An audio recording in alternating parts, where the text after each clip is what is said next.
Hello, welcome back. I'm glad you're still with us. Time now for the Kickstarter conversation, and we are looking at the upcoming NRM Central Executive Committee elections, a process that often mirrors the internal health of the governing party. That process is coming up in about 9 days from now, and our Kickstarter will form the crust to look at the preparations, what are the emerging concerns, but also who is who in the race for the top positions within the governing party. Of course, we know and have seen the contestation over the last few months ahead of these elections. The NRM primaries themselves offering us a snippet of exactly what is happening within the party and why the contestation is a high-stakes one as it is. On set, I'm joined by Sarah Virete, the Executive Director at the Center for Constitutional Governance, as well as Sheikh Kasim Kamgisha, a lawyer, political analyst, former RDC, Deputy RDC, Wakiso, and also a politician in Kabale. Many thanks for joining us. It's a pleasure to see you again. First things first, I'll refer this a preamble to Mr. Kamgisha.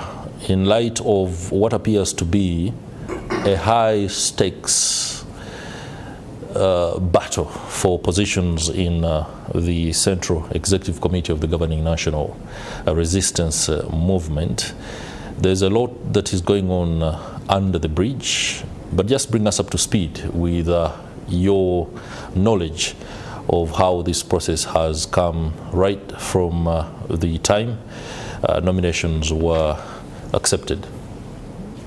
Thank you, Chris. Good morning, everyone, and my sister Sarah. Good morning. Good morning. You know, Sarah came in high gear today. She came in high gear.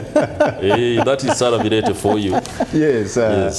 Thank you, Chris. And to bring you on speed, the election of CEC members is almost the apex of a process which began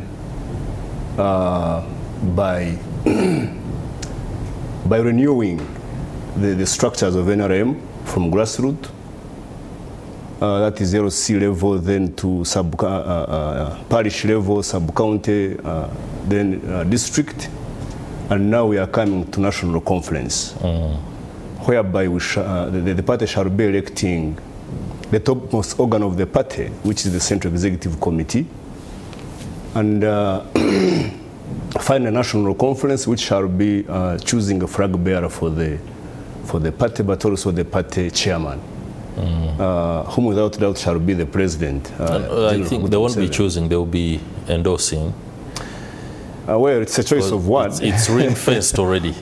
I want to maintain choosing because I haven't had indication that there's no other people contesting.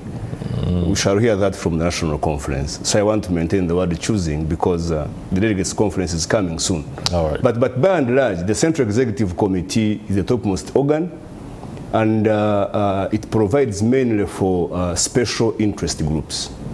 But also for leadership of the party at a regional level. You have Kampala, you have Central, you have Western, Northern, Eastern, then of course Karamoja, but also the youth, women, elderly, special, the historicals, you have entrepreneurs. So the delegates shall be convening at Kororo to pick who will be making the topmost decision of the party in the next 5 years. And of course, it has attracted many contestants. And the beauty with these contestants is it cuts across. You have got the people have been on the scene for quite some time. You have got young blood coming in, but also you have got new faces, which are neither young nor old.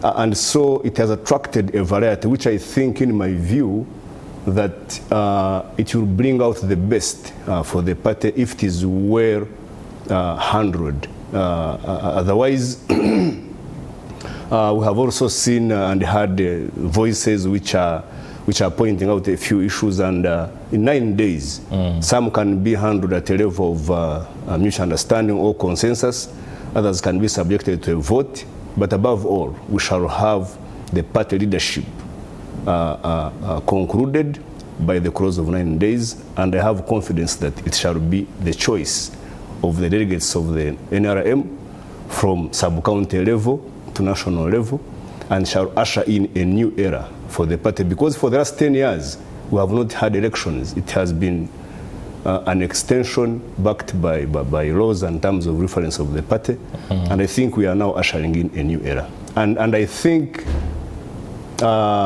without fear of contradiction, we shall have a mixture of ages, shall have a mixture of bloods, old and new, but above all, we might see older faces disappearing from that level of Central Executive Committee. Thank you.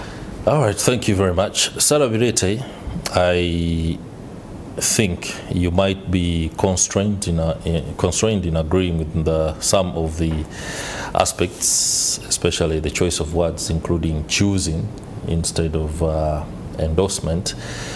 But I want you to submit, especially on the evolution of the national resistance movement and the place of the Central Executive Committee in the power dynamics within the party. Are we seeing a new dispensation where those who might not have been near the decision-making nucleus of the party are all of a sudden finding themselves with that leverage, as far as the political landscape is concerned? Is that what we see, or it is the old Yoweri Kaguta Museveni going to talk to his people? NRM historically is rooted in the culture of the armed struggle. And I think the NRM party has properly demonstrated that culture, rooted in the struggle, rooted in violence, and it's largely what the country has witnessed in their primaries. The demonstration is that they are, as much as they are able to carry out processes, the quality of internal democracy in the party is largely wanting. They had above 400 petitions in the concluded process, but also they use archaic methods of lining up, which are prone to violence, and it's no wonder that it's what they are harvesting in that process of lining up. Many petitions had the ground of violence, of manipulation of results. I think those were the commonest grounds. And of course, then absence or manipulation of the register and the children voting. The NRM also used the children in their struggle, commonly known as Kadogos. So has the NRM changed from their character in the bush to become a democratic institution? I highly doubt. The upcoming national conference will be highly stage managed.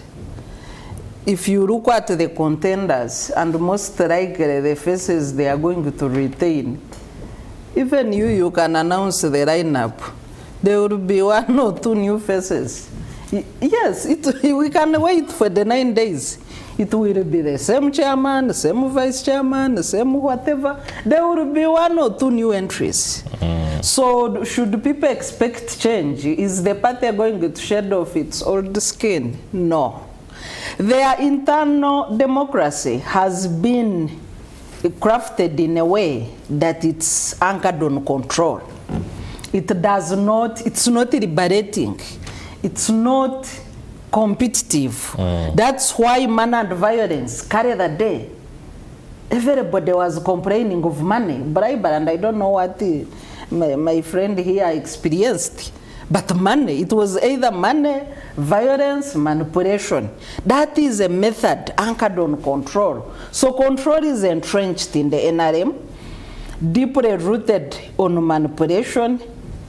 I don't know whether they can shed off their old skin. I highly doubt. Okay, interesting there. Kasim Kamgisha, there are issues about the power struggles within the national resistance movement itself. Something that pits top political actors against each other in a fashion that is not worth writing home about. For example, the battle between the Speaker, Anita Among, and her predecessor, Rebecca Alitwala Kadaga, for the position of second national vice chairperson female. Many times it has threatened to descend into ugly waters, but we hope as we gear up for this particular one, it won't. A meeting that was called last Tuesday, described as high level, to help all those who are vying for positions be acquainted with the do's and the don'ts, was largely snubbed by the two and some other individuals, including Mike Mukula, Godfrey Subi Chiwanda, Lydia Wanyoto, as well as Dr. Chris Karyomosi. What does this augur, especially when it was designed to ensure that the T's are crossed and the I's dotted ahead of the crucial SEC meeting? Chris, you see, I wouldn't want to largely agree with you that there are power struggles. For me, I want to think that what is happening at all positions in SEC is just something normal in terms of competition. Competition in the sense that at the end of the day, the winner takes it all. And if the winner takes it all, it means there has to be contradictions within the competition. Of course, flares will always go high. Emotions will always go high. And therefore, what is happening is, in my view, normal because it is a competition. Should it be a do or die? You know, the winner takes it all. So what does it mean? But also, it should not be a winner do or die, because at the end of the day, there are many rooms. And there is also time for preparation to come back after 5 years. But also, you can't rule out strategic alliances in such a competitive environment where the winner takes it all. So I would not be surprised that, for example, you see people moving together campaigning. Because there is no law which prevents Chris from moving with Kasim or moving with Sarah as they campaign. What would be ugly is when the strategic alliances are violating internal processes of the party. But if they are still on course, if they are still speaking to people in terms of policies, if they are still speaking to delegates in terms of leaving the party cohesive altogether, I would not see any problem with it. What is key is, at the end of this whole process, shall we get leadership at that level of policy making within the party? Shall we get leadership which adheres to the principles of democracy? Shall we get leadership which is ideologically grounded in the sense that it shall offer leadership to the whole membership of the party, not forgetting that the party operates in the broader spectrum of the political space of our country? So whatever is happening, to me, is normal, is clean, unless it is contradicting the grand laws of our country. Now, you see, the party is also conscious that emotions will always go high, the flares will always go high, and that is why, for example, the meeting was called to speak to each other it wasn't leadership speaking to contestants. It were the contestants having a conversation. What we should agree here is that it's not a must that when we meet in a meeting, we should agree. We can agree to agree, or agree to disagree, or agree to move and wait for the outcomes. And to me, I think this is a growth in terms of the party, because NRM is not as old as people think. People have not separated NRM from NRM system. It is only 20 years. If we are speaking about party. As a party, it is 20 years. If we are speaking about UPC or DP, which is about 60, 70 years, it would be something different. Or Labour Party of UK or the DP of USA. We are talking about a party which has been in existence for only 20 years. And of course, you expect to have challenges, and what matters is how to manage these challenges, not to leave the party cracked. So whatever is happening, in my view, is normal. It is competition. These are minor contradictions. We should simply wait for the outcomes of these contradictions, how they are managed, and then we'll be there to celebrate or castigate the whole process. Sarah, why does this perceived health of a party, the contradictions, the contestations as part of a political process, often rile observers, especially independent observers, including yourself, that it's actually something that is either stage managed, and at the end of the day, whatever is being done will come down to the decisions of the core inner circle of the NRM. Also speak to us about attempts by the party, if there are any over the years, to make it more liberal to most of his supporters, to the extent that they can believe that we have what it takes to go for positions, including, especially the ones that are not ring-fenced, the first two, president and chairman. Is there any genuine belief within the party that these positions are available for the best candidates, for those that push most on merit? Is there that feeling? Well, NRM, and let me first respond to what my fellow panelists have said, that NRM is just 20 years, the party. On paper, yes. But in reality, NRM system was just a one-party state.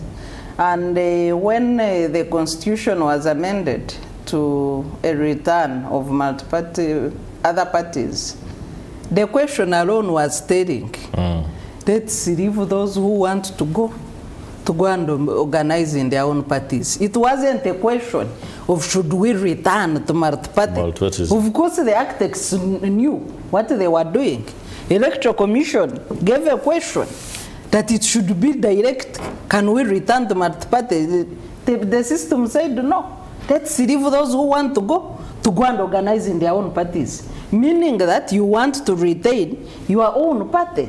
And they retained the color and the symbol of the NRM and the name, the NRM movement. If it was a clear distinction that the movement is in abeyance, you wouldn't have borrowed the name, NRM, you wouldn't have borrowed the color and the symbol of a bus. So you would just carry on.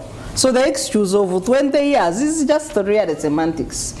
So when we go to the competition, really I think NRM really is incapable of competition. Look at the big headline in today's New Vision, the national, media. NRM top contestants hide delegates. Hide delegates.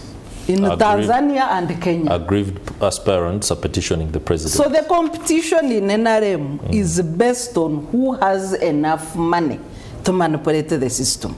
So when you have these guys who have been there since 1986, controlling businesses, I don't want to mention most of their businesses, they are known. You look at the top hierarchy of NRM, who is chairman, vice chairman, we know the businesses they are doing, who did the fast buses known as Brangiti, who did private airlines. So it's a competition of who has capacity to manipulate the system and maintain control. And this is what disadvantages the new entrants. So if you are new, unless you have this money, I saw the likes of King Caesar, who is also, you know, has some bit of money, crying among the people saying they can't access delegates. So what competition do you expect? Delegates will just jet in and got kororo. They've been paid money, they are on holiday, and how do you expect them to vote? That's the competition. That's why I call it stage managed. So when you look at the internal character of the NRM, and the patterns mirror, the same character mirrors on the national scale, they lack accountability. They are comfortable with limited or no checks and balances. They have been propagating cosmetic reforms, including the reforms they have blocked at the national level.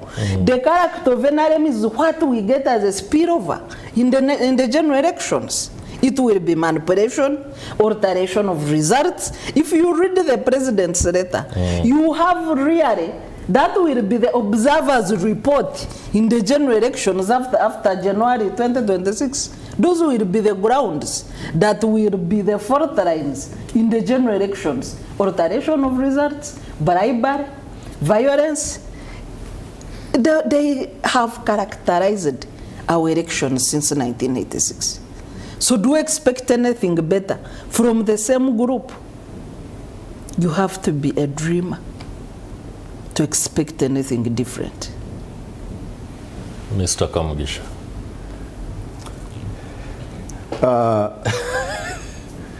I think the heading of the paper. By the way, for our audience to get acquainted with exactly what the story is, aggrieved candidates have sought President Yoweri Museveni's intervention. And what is being reported, for example, the petitioners, who include Philip Kakuru, King Augustus Caesar Mlenga, Mukesh Shukla, Sanjay Tana, and Karim Karamaji, these ones are seeking the NRM Entrepreneurs League position. They claim that colleagues have been smuggled, and apparently over 200 party delegates are out of the country right now. That's their claim, according to the petition, out of the country. They've gone to have a good time, rest, enjoy, and then return to vote. Now these five, Philip Kakuru, Augustus Caesar Mlenga, Mukesh Shukla, Sanjay Tana, and Karim Karamaji, these gentlemen, on average, in the country, if you're talking about them, they have money. They are crying foul that 200 delegates have been taken somewhere out of the country, have a good time, and relax ahead of the vote.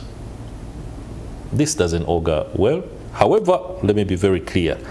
The spokesperson of the Secretariat, NRM's Director for Information, Emmanuel Dombo, says he acknowledged that hiding of delegates constitutes a serious breach, but he hasn't registered any complaint. I don't know whether he's waiting for the petition to return, to get to the president's desk and then come to him before he can acknowledge that that's a complaint. Chris, I'm happy that you are using a calculated word, a claim. And Sarah, being a lawyer, would say an allegation. And the newspaper, in my view, whether it is a state paper, is not a reference of what happens within the party internally. So you think it's false news? So I want to think that it's an allegation that has to be investigated. And since the petitioners have put the president, who is the party chairman, I think they are doing the right thing. However, it's not new. I know when we were still using the smaller electoral colleges of secret ballot, it happened, and that was the reason why there was a change into the adult suffrage lining up. But I wouldn't want to take it as gospel truth, because that's not a Bible, that's not a Quran. Now the newspapers are reporting what is in the petition by the 5 individuals. Very good, and that's why I'm saying they are put in the right fora for investigation. But also I want to state that from what I have read within the party constitution, hiding of delegates is not part of the stipulated approach to competition within the NRM party. And that's why I think Honorable Dombi is saying it's a breach. And you see, Chris, there is what we should separate.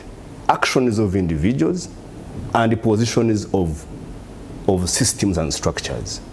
So if it is being done, it is being done because of an individual initiative, not because the party provides for such. And of course not. And I would condemn it, but still look at it as an allegation until it is proved. But you know, that is what competition breeds. Competition will always breed approaches which are legitimate and sometimes illegitimate. And if it is proved to be true, then it is an illegitimate approach which should not take place within the subsequent elections. I think what is missing is how do you then ensure that individuals involved in such an act are in a way penalized. It should now be a debate that if Sheikh Kasim hides delegates or does something that is in breach of the procedures, then what should happen? We should now be discussing on what should happen in the subsequent elections, or even now when it is approved to be the correct position taken by some of the delegates.